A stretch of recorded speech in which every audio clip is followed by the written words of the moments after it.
এই কন্টেনার থেকে কিছুটা মেটেরিয়াল এর মধ্যে আস্তে আস্তে অ্যাড করছি।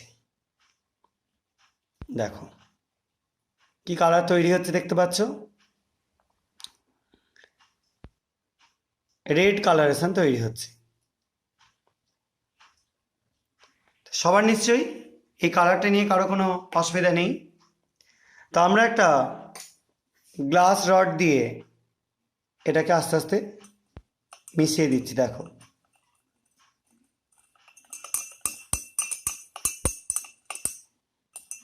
দেখো কালারটা আস্তে আস্তে একটু রেডিশ ব্রাউন টাইপের হয়ে গেল। এবার আমরা এখানে যে স্যাম্পেলটা রয়েছে সেমি সলিড মেটেরিয়াল, সেটা কিছুটা অ্যাড করে দেবো এটার মধ্যে।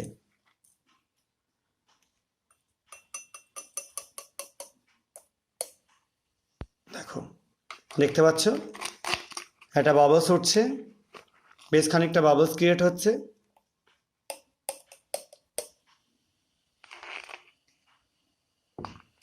এবার আমরা আবার একটা গ্লাস রড দিয়ে একটুখানি সামান্য এটাকে নাড়িয়ে দেবো।